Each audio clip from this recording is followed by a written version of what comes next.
The quarterback's legs snapped on Monday Night Football, and 60 million people watched it happen. For Joe Theismann, who I'm sure has played his last play. The fastest man in the NFL ran a 4.43.40 at age 50. The defensive end, who terrorized quarterbacks for a decade, he couldn't read his own playbook. And the running back, who changed a Super Bowl on 4th and 1, he told the Supreme Court justice to loosen up, Sandy baby, and passed out at the table. 3 Lombardi trophies, 10 years. The 1980s Washington Redskins dominated the NFL, and most of America forgot their names. This is what happened when the cameras stopped rolling.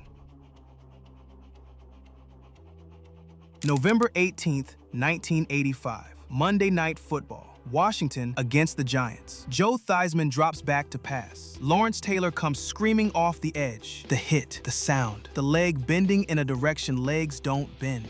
60 million Americans watched Joe Theismann's career end in real time. But before that moment, Theismann was the face of Washington football. 25,206 career passing yards, a 2-time Pro Bowler, first-team All-Pro, the quarterback who led Washington to back-to-back Super Bowls, winning Super Bowl XVII. The leg break should have destroyed him, should have sent him spiraling into obscurity like so many broken athletes before him. But Theismann rebuilt himself from scratch. He joined ESPN and became one of the most recognizable football analysts on television for nearly 20 years. Partnered with Mike Patrick on Sunday Night Football. Worked Monday Night Football with Mike Tirico and Tony Kornheiser. Then moved to NFL Network for Thursday Night Football and a weekly show called Playbook. But the broadcasting career was just one piece. Theismann founded a restaurant and bar in Bailey's Crossroads, Virginia, back in 1975. Expanded it to a chain of 5 locations across the DC-Baltimore area. Became a corporate speaker. Got inducted into the College Football Hall of Fame in 2003 for his Notre Dame career. He's 76 years old now, still working Washington preseason broadcasts since 2011. Still talking, still performing, still the guy who needs to be in the room. The leg break didn't end Joe Theismann. It just redirected him. The man who couldn't stop playing football became the man who couldn't stop talking about it.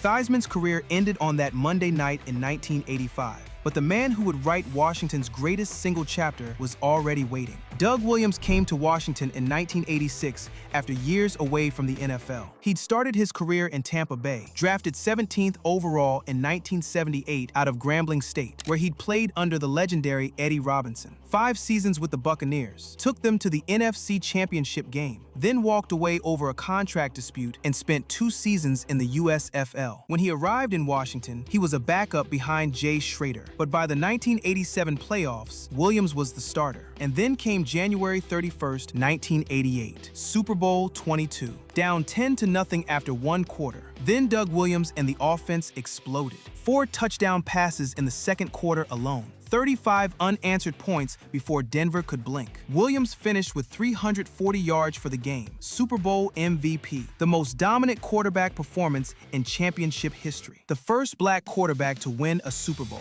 In a league that had spent decades questioning whether black quarterbacks could lead teams to titles, Williams answered with 35 points in 15 minutes. But his time in Washington was brief. 4 seasons, 1 ring, 1 MVP trophy. Then he was gone. What came next was a life spent giving back to the game. Williams returned to coaching, including 2 separate stints as head coach at his alma mater, Grambling State. He worked NFL front offices with the Jacksonville Jaguars and Tampa Bay Buccaneers. Eventually came back to Washington as a senior advisor. He's 70 years old now. The man who delivered the most dominant quarter in Super Bowl history spent his post-career building the next generation. From Grambling's sideline to NFL front offices and back again. Always working, always connected to the game that almost forgot about him before he reminded everyone what he could do.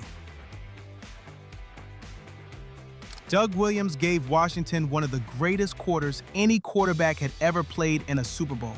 Darrell Green gave them something just as rare on the other side of the ball.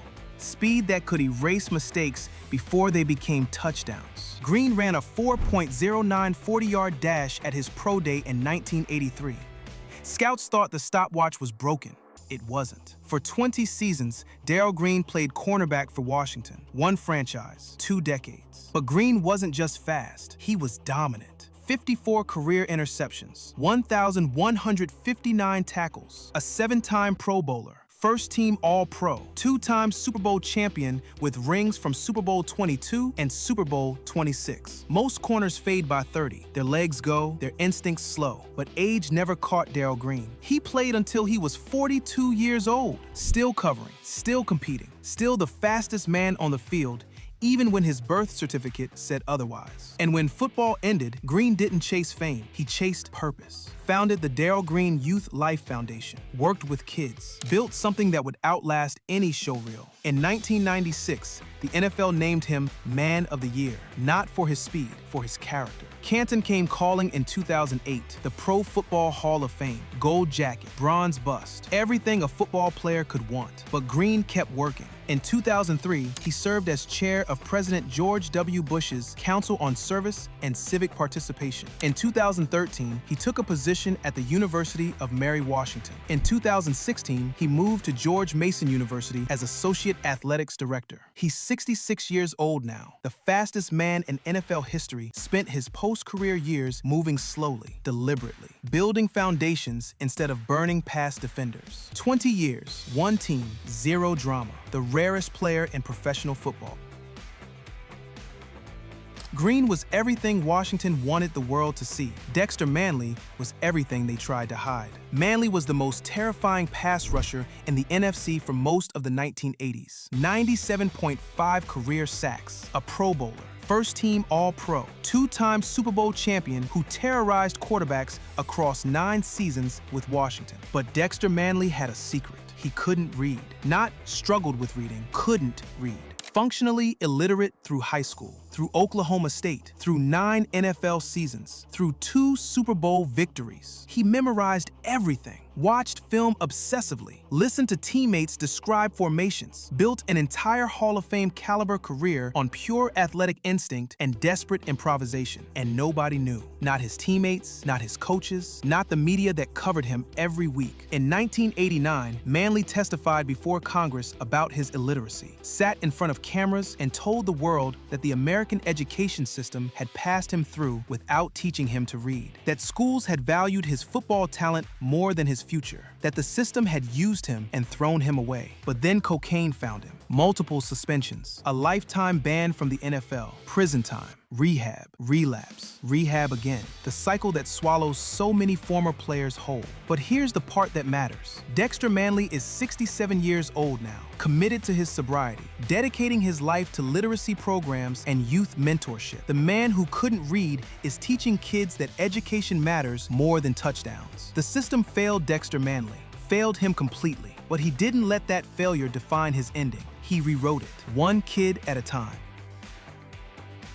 Manley told the world his secret in front of Congress. Art Monk never told the world anything. Monk caught 940 passes in his career. When he retired, that was the NFL record. More receptions than anyone who had ever played the game. 12,721 receiving yards, 68 touchdowns, a 3-time Pro Bowler, first-team All-Pro, 3 Super Bowl championships. But Art Monk almost didn't make the Hall of Fame. Year after year, the voters passed him over. The quietest great receiver in NFL history didn't lobby, didn't campaign, didn't play the media game that gets borderline candidates over the finish line. He just waited, silently, the same way he played. 8 years. 8 years of watching lesser players get inducted while the all-time receptions leader sat at home. But finally, in 2008, Canton called the Pro Football Hall of Fame, alongside his teammate Darrell Green. But even then, Monk didn't celebrate loudly, didn't complain about the wait, just accepted the honor with the same quiet dignity that defined his entire career. In July 2025, Washington announced they would retire Monk's number, almost 40 years after he started catching passes in burgundy and gold. He's 68 years old now, listed as a coach, still working, still quiet. Art Monk played 15 consecutive seasons with at least 1 reception, 15 years of consistency in a league that chews up receivers and spits them out. He did it without drama, without headlines, without demanding attention. The silence was always the story, and the silence finally got rewarded. The posse caught the passes, but somebody had to block for the quarterback throwing them. That was the Hogs, the most famous offensive line in NFL history, and Russ Grimm was the nastiest one of all. A 4-time Pro Bowler, three-time first-team All-Pro, three-time Super Bowl champion, the guard who made John Riggins possible, the anchor who turned Washington's ground game into a weapon of mass destruction. But Grimm didn't get Canton immediately. The Hall of Fame voters made him wait, same as they made Monk wait. But in 2010, the call finally came. Pro Football Hall of Fame, gold jacket. After playing, Grimm transitioned into coaching. He joined the Pittsburgh Steelers as offensive line coach in 2001, got promoted to assistant head coach in 2004, even became a candidate for the Steelers' head coaching job when it opened up. The Western Pennsylvania kid who became the gold standard for offensive line play went back to Western Pennsylvania to teach the next generation. In 2025, the WPIAL inducted him into their Hall of Fame. He's 66 years old now, still collecting hardware, still respected by everyone who ever played the position. Russ Grimm made blocking look like an art form, made violence look elegant, made the men across from him look foolish. The Hogs are gone, but their anchor lives on. Grimm's locker mate did not get the same ending. Joe Jacoby was undrafted, 6'7", 300 pounds, the prototype for the modern left tackle, and not a single team spent a draft pick on him. Washington signed him as a free agent in 1981. He became a four-time Pro Bowler, two-time first-team All-Pro, a cornerstone of the Hogs' offensive line alongside Russ Grimm and Jeff Bostic, part of all three championship runs. But Grimm got Canton in 2010. Jacoby didn't. Year after year, the greatest undrafted offensive lineman in NFL history watches the Hall of Fame announcements. Year after year, his name doesn't get called. Recent reports say he's closer to joining Grimm and Canton. Closer, but not there. He's 66 years old now, waiting, the same way Art Monk waited, the same way Russ Grimm waited. But here's the cruel part. Monk got in, Grimm got in. Jacoby is still on the outside looking in. The undrafted kid who became one of the best left tackles of his generation, who protected Joe Theismann's blind side, who opened holes for John Riggins, still waiting for the one honor that would complete his story. Every year, the Hall of Fame class gets announced. Every year, Jacoby's phone stays silent. Every year, the wound stays open. The greatest undrafted success story of his era might never get the one thing he deserves most. The Hogs opened the holes. John Riggins ran through them like a freight train. Riggins was a first-round pick out of Kansas, 6th overall in 1971. He started with the New York Jets, then came to Washington in 1976. And for the next decade, he was the most punishing runner in football. 11,352 career rushing yards, 104 touchdowns, Super Bowl XVII MVP, NFL Comeback Player of the Year, first-team All-Pro, named to the NFL's 1980s All-Decade Team. But one play defines John Riggins more than any stat ever could. Super Bowl XVII, fourth quarter, Washington trailing Miami. 4th and 1 at the Miami 43. The safe call is a punt. Instead, Riggins takes the handoff on a counter gap, breaks a tackle from Don McNeil, and rumbles 43 yards for the go-ahead touchdown, the run that won Washington its first Lombardi trophy. In the 1982 postseason alone, Riggins rushed for 610 yards, an NFL record at the time.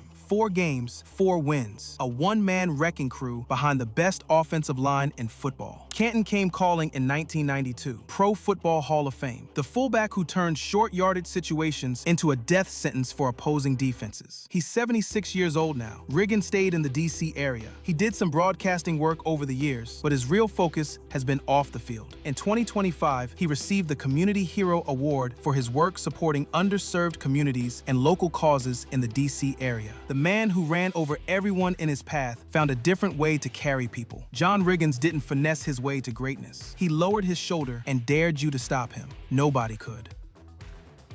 Jacoby waits for Canton. Mark Murphy stopped waiting for anything a long time ago. Murphy played safety for Washington during the Super Bowl years, a Pro Bowler, first-team All-Pro, part of a secondary that helped win championships. But Mark Murphy's real story has nothing to do with interceptions. After football, Murphy didn't chase broadcasting jobs or coaching gigs. He went into business, administration, the boardroom instead of the locker room. And then he became president and CEO of the Green Bay Packers. A former Washington safety ended up running one of the most storied franchises in professional sports, the Packers. Lambeau Field, the frozen tundra. From the secondary to the corner office, from from making tackles to making decisions that affect an entire organization. The most unexpected second act of anyone on the 1980s Washington roster. As of 2025, Murphy is the first executive in residence at the University of Wisconsin-Green Bay. The safety who helped Washington win championships went on to lead Green Bay's front office for over a decade, and now he's passing that knowledge on.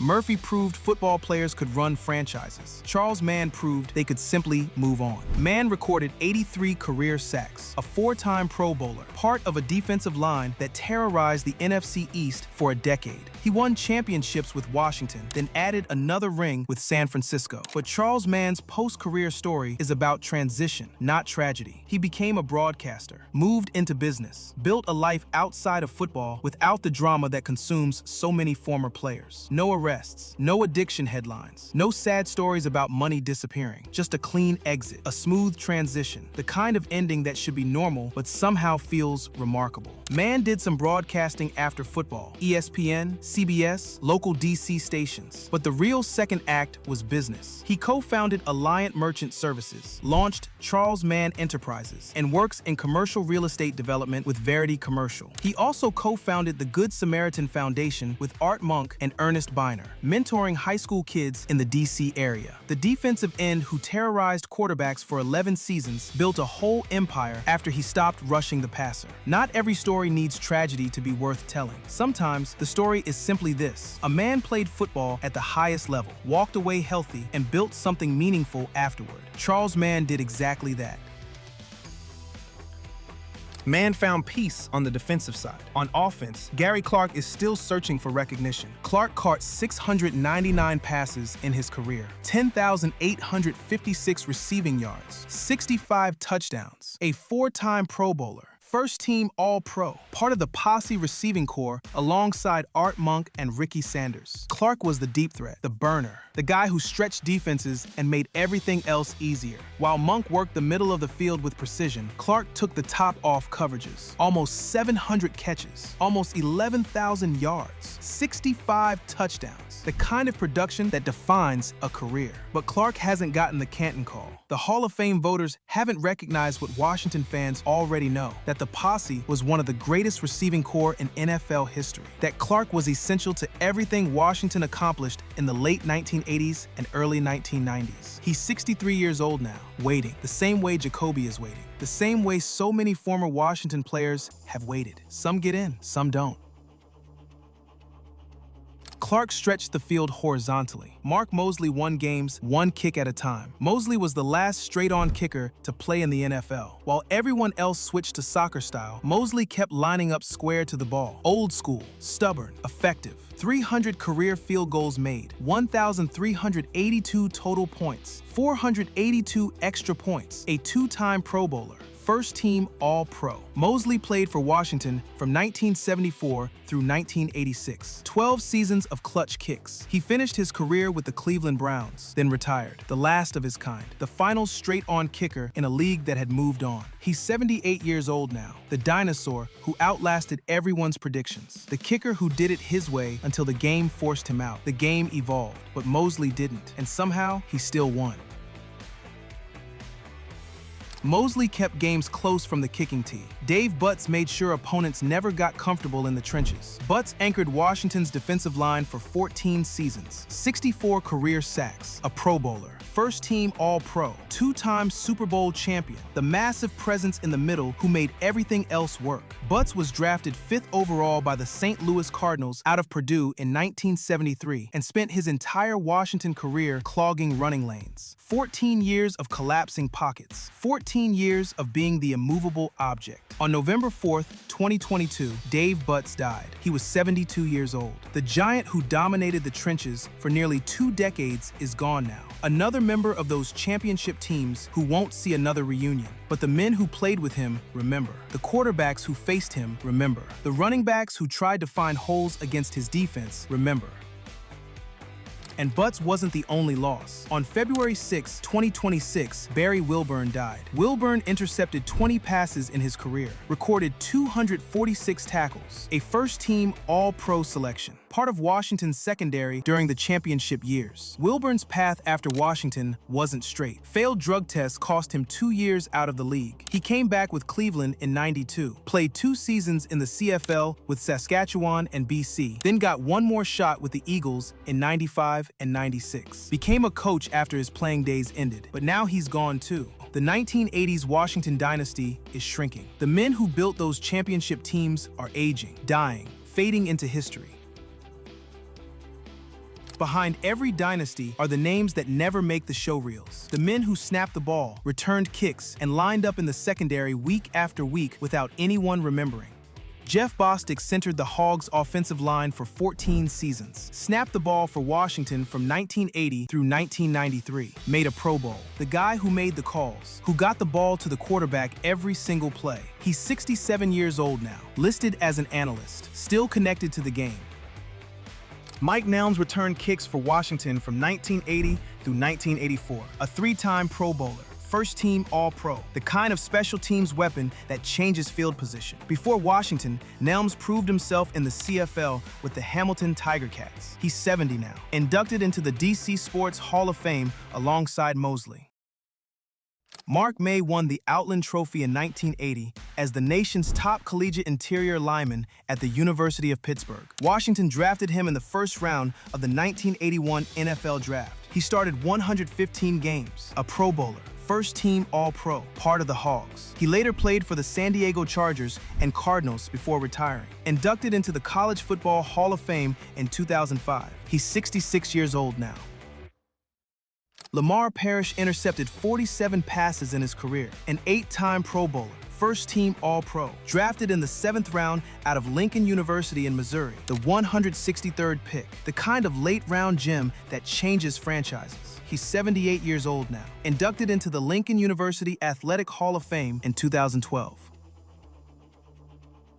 These weren't household names, but championships aren't built by stars alone. They're built by depth, by men willing to do their jobs without recognition, without glory, without anyone remembering their names. 3 Lombardi trophies, 10 years. Super Bowl XVII over Miami, Super Bowl XXII over Denver, Super Bowl XXVI over Buffalo. The men who built that dynasty are scattered now, some in Canton, some waiting for Canton. Some who will never get the call, some who have already passed away. Dave Butts is gone. Barry Wilburn is gone. The roster shrinks every year, but the names remain. The Hogs, the Posse, the defense that terrorized the NFC, the franchise that dominated the 1980s and early 1990s like few teams ever have. Joe Theismann rebuilt himself after one of the most famous injuries in football history. Doug Williams delivered the greatest quarter in Super Bowl history and became the first black quarterback to hoist the Lombardi. John Riggins ran 43 yards on 4th and 1 and changed a franchise forever.